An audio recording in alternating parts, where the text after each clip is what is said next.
Garango, route de Daloa, commune de Boisflé. Heureuse la population et notamment la génitrice de ce nourrisson, elle a accouché sur place dans ce centre avec l'aide de professionnels de santé, donc sans vivre les difficultés de sa première maternité dues au long et périlleux voyage pour trouver une structure sanitaire. Les autres grossesses là, j'ai accouché, j'ai venu à l'hôpital. Ici est bon.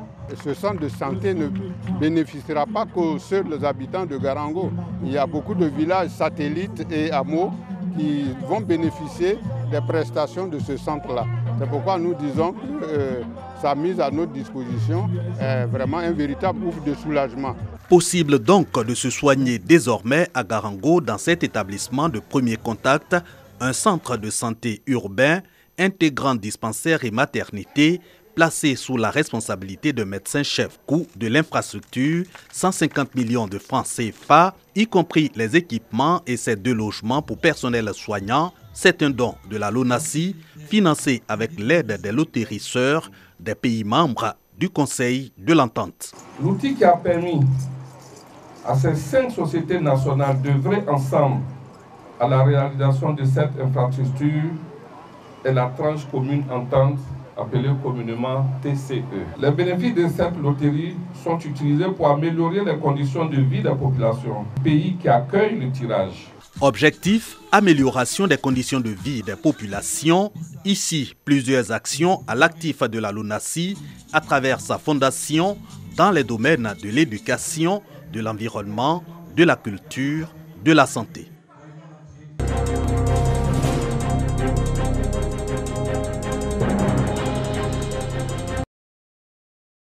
Chaque année, en moyenne, 20 à 30 cas de décès humains dus à la rage sont notifiés en Côte d'Ivoire et plus de 50% de ces cas sont des enfants de moins de 15 ans.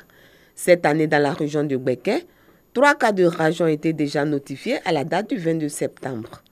La rage, une maladie grave qui se transmet à l'homme par morsure, greffure ou léchage d'une plaie de l'animal contaminé.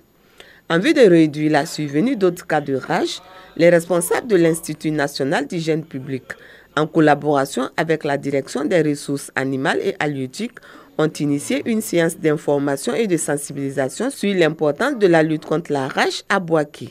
Le mode de transmission et les mesures préventives ont été expliqués. Tous les animaux à sang chaud sont susceptibles de transmettre la rage. Il n'y a pas d'animaux qui veut, c'est un propre désir. Donc c'est une responsabilité qu'on prend en élevant un chien. On peut être mordu ou griffé. Quand on est mordu, il faut laver soigneusement la plaie.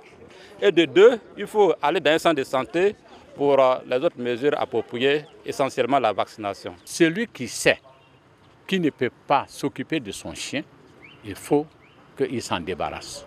Les autorités locales se réjouissent de cette initiative et exhortent les populations à s'approprier les enseignements reçus et à être des relais. De la même manière, nous nous entretenons. C'est de cette même manière qu'on doit entretenir nos chiens pour ne pas qu'ils fassent des dégâts. Selon l'Organisation mondiale de la santé, la rage occasionne plus de 55 000 cas de décès dans le monde chaque année, dont 44% en Afrique.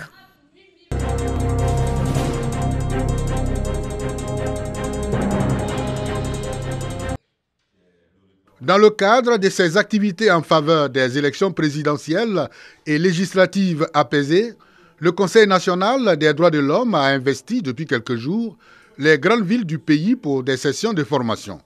Boaké, chef-lieu de région de Gbeke, en a bénéficié au profit du renforcement des capacités des leaders locaux des partis politiques et représentants des candidats à l'élection présidentielle. Cette session vient pour outiller les participants en matière d'information et d'éducation électorale.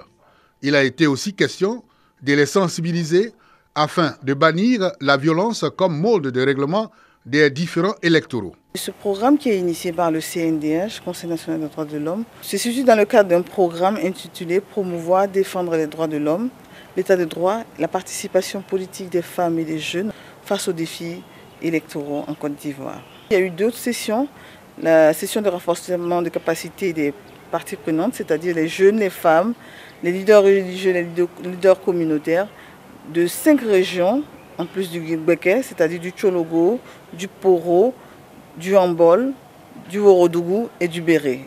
Si ce genre de formation, on pourrait les en avoir toujours, ça allait essayer de nous donner encore plus des informations sur ce qui concerne les élections ou ce qu'on appelle droits de l'homme. La prise en compte des droits de l'homme a été recommandée aux participants, également interpellés sur les méfaits de la corruption politique en période électorale.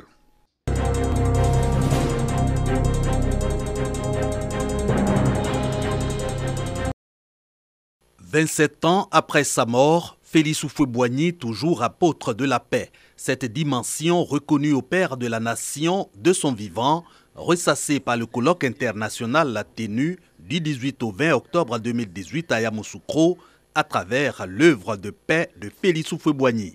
Un condensé de discours et actes de paix qui ont marqué la vie de celui que la mémoire collective identifie aussi au bélier de Yamoussoukro. Colloque qui a rassemblé les intellectuels de toutes les universités de Côte d'Ivoire et de toute l'Afrique pratiquement. Et donc, c'est l'ensemble de tous ces intellectuels qui a produit le document. Je n'ai pas encore lu l'ouvrage, mais j'espère que ça va me permettre de connaître véritablement tout ce qu'il a fait pour maintenir la Côte d'Ivoire à ce niveau-là.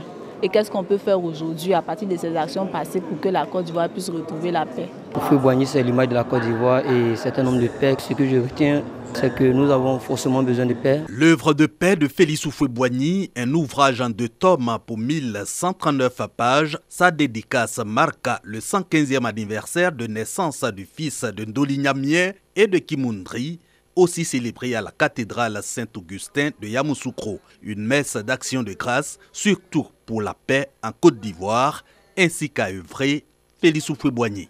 Le président recevait ici à Yamoussoukro toutes les sommités du monde qui venaient chercher des solutions aux préoccupations et les gens repartaient satisfaits. Il est juste bon de toujours prier pour le repos de l'âme du président Félix Houphouët-Boigny et de le rappeler à la mémoire collective des Ivoiriens. Les Ivoiriens doivent emprunter et suivre la voie de la paix que le président Houphouët-Boigny a tracée.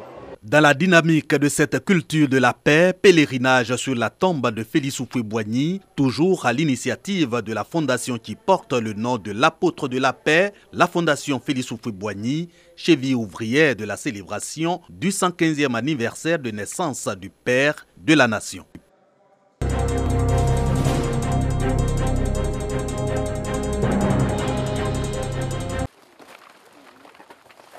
Des médicaments prohibés de tout genre, entrés frauduleusement en Côte d'Ivoire. C'est Bouaké, deuxième ville du pays, qui a été choisi pour les écouler, n'eût été la vigilance de la cellule antidrogue de la 3e Légion de la gendarmerie. La drogue fait assez de dégâts dans la population et il est important que vraiment les populations collaborent avec les forces de l'ordre pour que nous puissions mettre fin à ce fléau qui détruit, qui mine la jeunesse de notre pays.